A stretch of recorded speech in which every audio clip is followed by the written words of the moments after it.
আসসালামু আলাইকুম। এখন আমরা এসএসসি জেনারেল ম্যাথের বীজগণিতিক অনুপাত ও সমানুপাতের একটি অঙ্ক আমরা একটু দেখব। খুব খুব ইম্পর্টেন্ট, যেটা আসছে বরিশাল বোর্ড 2024-এ। অঙ্কটি হচ্ছে আমাদের উদ্দীপক দেওয়া আছে 1 আর 2 দেওয়া আছে। এখন ক নম্বরের যে প্রশ্ন, সেটার জন্য আসলে আমাদের উদ্দীপকের কোনো বিষয় নাই। উদ্দীপকে ক নম্বরের সাথে উদ্দীপকের কোনো সম্পর্ক সাধারণত থাকে না। এখন আমরা একটু দেখব কি দেওয়া আছে। ক নম্বরে বলা হচ্ছে এল এম এন ক্রমিক সমানুপাতিক হলে দেখাও যে L by N is equal to এই অংশটা। তো এখানে একটা বিষয় শুধু একটু মনে রাখতে হবে যে ক্রমিক সমানুপাতি, এইটা জানলে অঙ্ক শেষ, আর কিছুই করা লাগবে না। এইটা জানলে অঙ্ক একদম পানির মতো। এইটা যদি না জানা যায় তাহলে অঙ্ক করা সম্ভব না। এখন এইখানে আমাদের যেটা বলা হচ্ছে, সংখ্যা আছে 3টা, এল এম এবং এন। আগে এই জায়গাটা একটু টেকনিক্যাল বিষয়টা, এই জায়গাটা একটু বুঝতে হবে। যদি 3টা থাকে ক্রমিক সমানুপাতি হয়, শর্ত হচ্ছে এটা যে প্রথম সংখ্যা ডিভাইডেড বাই দ্বিতীয় সংখ্যা ইজ ইকুয়াল টু দ্বিতীয় সংখ্যা বাই তৃতীয় সংখ্যা। তার মানে এই যে 3টা হয়ে গেল এল এম এন। 3টা থাকলে, যদি থাকে 4টা, যদি 4টে থাকে, যদি এল এম এন এবং পি থাকে, এল এম এন আর যদি পি থাকে, যদি 4টা হয় যে ক্রমিক সমানুপাতিক, সেক্ষেত্রে L by M is equal to M by N is equal to N by P. এই যে 4টা সংখ্যা আছে এল এম এন পি।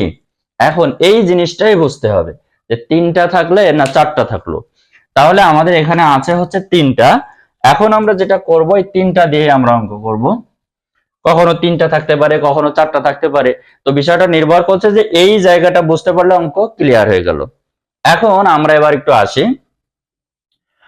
যেহেতু আমাদের 3টা আছে তাহলে আমরা এখানে প্রথমে একটু লিখে নেব, যেহেতু এল এম এন একটি ক্রমিক সমানুপাতি, এল এম এন ক্রমিক সমানুপাতি হলে, ক্রমিক সমানুপাতিক হলে L by M is equal to N by N. এখন এইখানে আমরা একটু খেয়াল করব, M square is equal to L N লেখা যায়, কারণ এখানে তো আমাদের কিছু একটা তো বের করতে হবে। তাহলে M square is equal to L N আমরা বের করলাম। এখন আমাদের এই পর্যন্ত কাজ শেষ। এরপরে আমরা left hand side is equal to right hand side উঠাই। Left hand side L by M, sorry N. এখন এল বাই এন, এটা লেফট হ্যান্ড সাইডে আর কিছু করার এখানে প্রয়োজন নাই, কারণ এখানে এর থেকে আর কিছু করা সম্ভব না। এখন আমরা যদি বলি রাইট হ্যান্ড সাইড আমরা বের করি, রাইট হ্যান্ড সাইডে আছে কি L square M square divided by M square N square. এখন এইখানে আমরা যেটা করব সেটা হচ্ছে, আমরা এইখানে যেটা এখন করব সেটা হচ্ছে এই যে এল স্কোয়ার আছে, এখন এম এর মানটা আমরা বসিয়ে দেব। সেক্ষেত্রে হচ্ছে এল এন, এম স্কোয়ারের মানটা আমরা বসাবো। বসালে কি আসে, L N plus N square.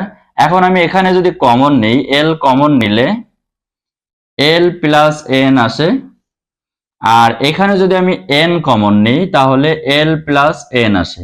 আসে কিনা, এল কমন যদি নেই তাহলে দুইটাই আছে, তাহলে এল প্লাস এন।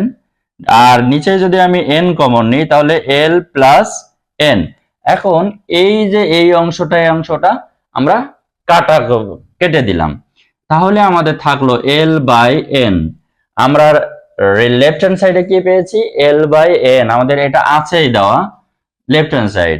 তাহলে রাইট হ্যান্ড সাইডও আমরা পেলাম কি এল বাই এন। তাহলে আমরা বললাম যে yes, left hand side is equal to right hand side. আমাদের যেহেতু এটা শর্ট দেখাতে বলা হচ্ছে, তাহলে আমরা শর্ট দিয়ে দিলাম। তাহলে এই অঙ্কের মূল বেসিক যেটা, সেটা হচ্ছে এই জায়গায় আমাদের বুঝতে হবে ক্রমিক সমানুপাতিক। এই ক্রমিক সমানুপাতিক বললে এই টাইপের যে অঙ্কই থাকুক না কেন, সেটা একদম পানির মতো সহজ হয়ে যাবে। তো ভিডিওটি যদি ভালো লেগে থাকে অবশ্যই আমাদের ফেসবুক পেজটি ফলো দিয়ে লাইক কমেন্ট শেয়ার করো। আর যারা ইউটিউব চ্যানেল থেকে দেখছো অবশ্যই অবশ্যই আমাদের ইউটিউব চ্যানেলটি সাবস্ক্রাইব করে আমাদের সাথে থাকো। তাহলে এই ধরনের যে যাবতীয় অঙ্ক, সেই অঙ্কগুলো খুব সহজেই তোমরা পেয়ে যাবে। এছাড়াও আমাদের ক্লাসের আগের ভিডিওগুলোতে দেওয়া আছে, এই চ্যাপ্টারে আরো অনেক অঙ্ক দেওয়া আছে, তোমরা চাইলে দেখে নিতে পারো। তো দেখা হবে আবার পরবর্তী কোনো ক্লাসে।